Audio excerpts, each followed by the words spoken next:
Bonjour, bienvenue dans la vidéo de formation sur les sous-interfaces. Les sous-interfaces, c'est quoi?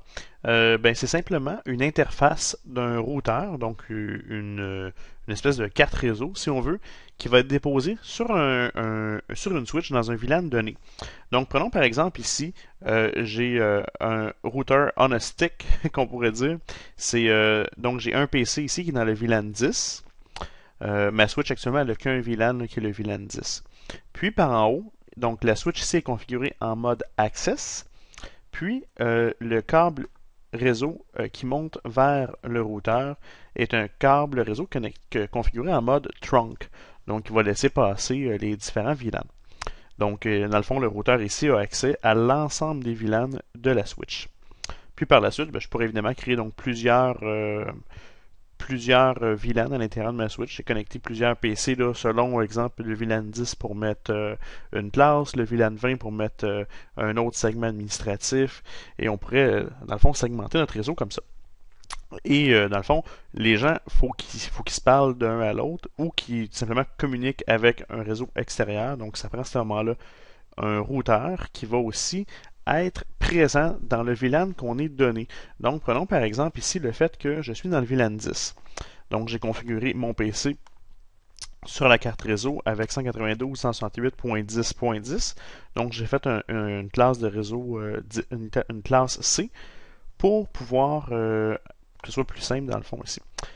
Donc, j'utilise le réseau qui est dans une classe C, donc le réseau 192.168. J'ai mis le réseau 10 et j'ai attribué l'adresse IP 10 à mon autre. Sur la carte réseau, j'ai mis le gateway 192.168.10.1 qui se trouve en fait à être une interface, une sous-interface à mon routeur. Donc si on voit ici, dans les configurations, on voit que le Fast Ethernet, il y a 00, aucune adresse IP, et j'ai créé une sous-interface, donc on voit 00/10, donc pour identifier un peu qui est dans mon VLAN 10, et j'ai attribué l'adresse IP 192.168.10.1. Donc si je fais le test, vous allez voir, je vais être capable de rejoindre facilement l'adresse IP. Donc pour résumer, là, très simple, j'ai ici mon PC que j'ai attribué 192.168.10.10.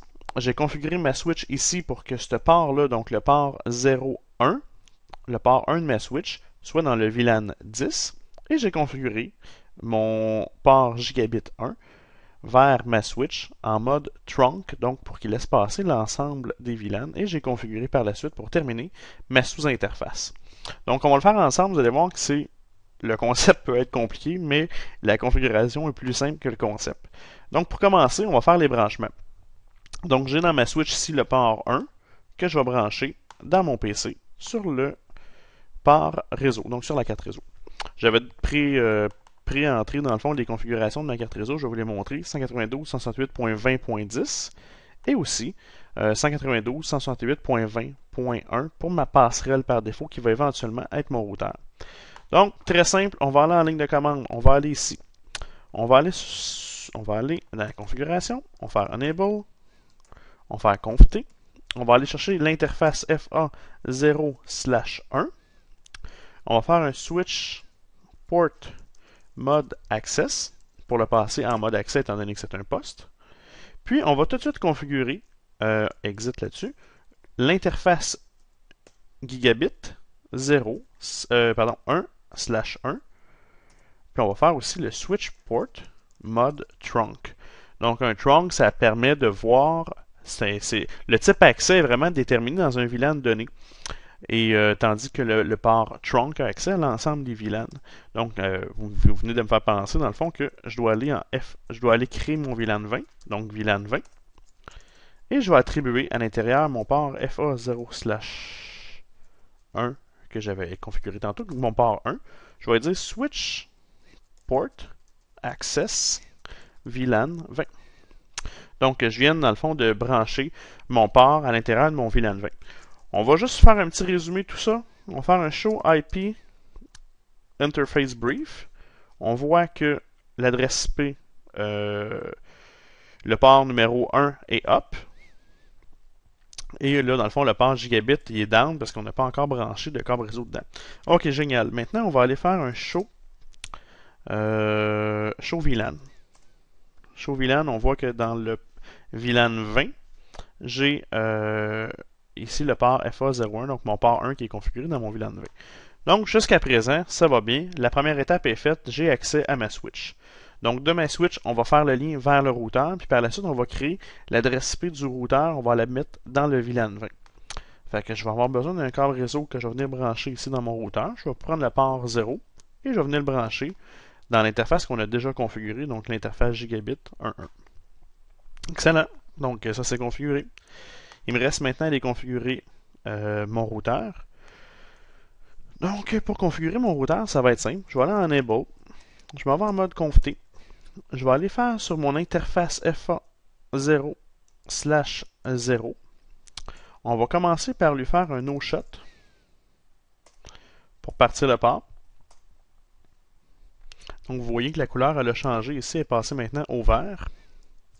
Je fais un exit et là je vais me créer une sous-interface. Donc FA0/0, on va écrire .20 parce qu'on va l'utiliser pour se connecter au VLAN 20. Et là on va venir ici configurer certaines choses. On va commencer à faire l'encapsulation .1Q 20. Ce que ça veut dire, l'encapsulation .1Q 20, ça veut dire, permet au port qui est déjà connecté en trunk d'avoir accès au VLAN 20. Donc c'est là qu'on lui dit dans le fond, ton interface virtuelle va être connectée sur le VLAN 20 de la switch qu'on vient juste de configurer. Puis par la suite, je vais lui appliquer une adresse IP, donc IP address 192.168.20.1 avec le masque par défaut, donc 255.255.255.0. Exit. Exit. Donc, si tout est beau, là, on a non seulement ouvert notre port, et on l'a aussi créé, donc avec l'encapsulation .1Q 20, donc 20 ici c'est mon numéro de VLAN, et par la suite j'ai appliqué une adresse IP qui était bel et bien dans ce VLAN-là.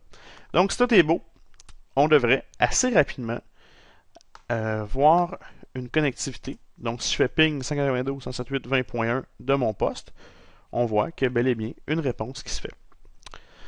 Donc, très simple, en fait, même si je voulais rajouter là, un PC ici, je pourrais créer le VLAN 30, connecter un port au VLAN 30, mettre un PC connecté au VLAN 30 et aller me créer rapidement une sous-interface pour le mettre dedans. Donc, c'est facile et même, je vous dirais, très facile de créer des sous-interfaces.